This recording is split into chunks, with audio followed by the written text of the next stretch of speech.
ईसाइयाह का ग्रंथ अध्याय 28।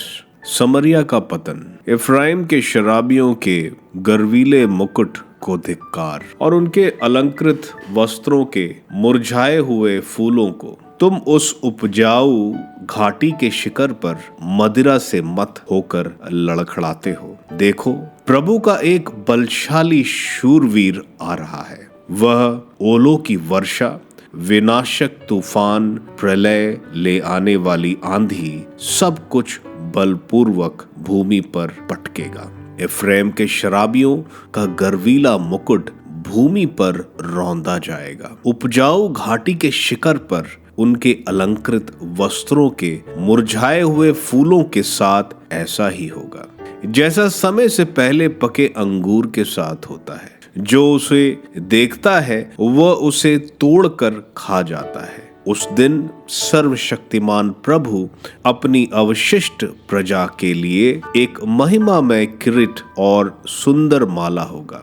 वह न्यायकर्ताओं के लिए न्याय का स्रोत होगा और शत्रुओं से नगर की रक्षा करने वालों के लिए वीरता का। मद्यपों के विरुद्ध याजक और नबी भी अंगूरी पीकर मत हैं। वे मद्यपान के कारण झूम रहे हैं। वे सब के सब लड़खड़ाते हैं। उनकी बुद्धि भ्रष्ट हो गई है। वह अद्भुत दृश्य देखकर भटकते हैं और निर्णय सुनाते समय लड़खड़ाते हैं। मेजें घृणित वमन से भरी हैं, कोई जगह गंदगी से खाली नहीं। वह किसको सिखाने चला? वह किसे अपना संदेश सुनाना चाहता है? क्या दूध छुड़ाए बच्चों को जिन्होंने अभी अभी स्तनपान छोड़ा है?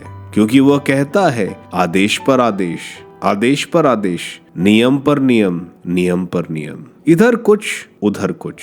प्रभु निश्चय ही विदेशियों की एक अपरिचित भाषा द्वारा इस राष्ट्र को संबोधित करेगा। उसने उनसे कहा था, यही विश्वास का स्थान है। थके मांदे लोगों, यहाँ विश्राम करें, यहाँ शांति प्राप्त होगी। किंतु वे सुनना नहीं चाहते थे। इसलिए प्रभु उनसे ये कहेगा, आदेश पर आदेश, आदेश पर आदेश, नियम पर नियम, नियम पर नियम, इधर कुछ उधर कुछ, जिससे वे पीछे हटकर गिर जाएंगे, घायल हो जाएंगे, जाल में फंसकर पकड़ लिए जाएंगे। इसलिए निंदकों, जो यरूशलेम में इन लोगों पर शासन करते हो, तुम प्रभु का संदेश सुनो। तुम कहते हो, हमने मृत्यु के साथ समझौता कर लिया और अधोलोक के साथ संधि कर ली है।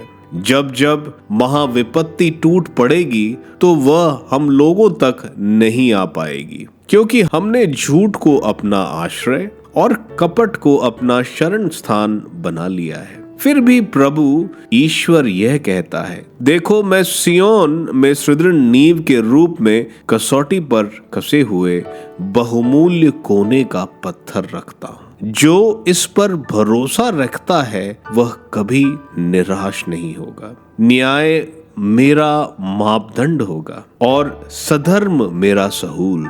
ओले की वर्षा झूठ के आश्रय को बहा देगी और जलधारा तुम्हारे शरण स्थान को। मृत्यु के साथ तुम्हारा समझौता टूट जाएगा और अधोलोक के साथ तुम्हारी संधि नहीं टिकेगी। जब विपत्ति तुम पर टूट पड़ेगी तो तुम उससे बह जाओगे। जब जब वह आ पड़ेगी तो वह तुमको डुबा कर ले जाएगी।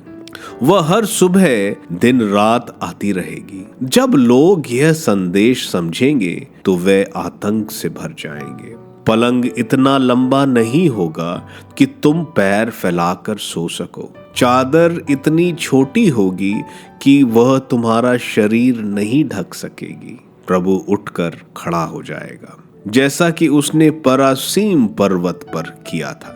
वह क्रोध के आवेश में उठेगा, जैसा कि उसने गिबोन की घाटी में किया था। वह अपना अद्भुत कार्य पूरा करेगा। वह अपनी अलौकिक योजना संपन्न करेगा। अब तुम उपहास करना छोड़ दो, नहीं तो तुम्हारी बेड़ियां और कसती जाएंगी। क्योंकि मुझे प्रभु की ओर से पता चला कि उसने तुम्हारे देश के विनाश का आदेश दिया है। मेरी बात अच्छी तरह सुनो, मेरे शब्दों पर ध्यान दो। क्या किसान हर समय हल चलाता और हेंगा फेरता रहता है? क्या वो जमीन बराबर करने के बाद उसमें सौंफ और जीरा नहीं लगाता है? क्या वह उनकी अपनी अपनी जगह पर गेहूं, जौ और बाजरा नहीं बोता? और किनारे पर घटिया अनाज? उसे यह शिक्षा ईश्वर से प्राप्त है, जो उसे काम का सही ढंग सिखाता है। सौंफ की द्वारी पशुओं से नहीं की जाती और जीरे पर गाड़ी का पहिया नहीं चलाया जाता, बल्कि सौंफ झाड़ी से और जीरा सोंटों से झाड़ा जाता है। रोटी बनाने के लिए गेहूं पीसा जाता है, इसलिए लोग देर तक उसकी द्वारी नहीं करते।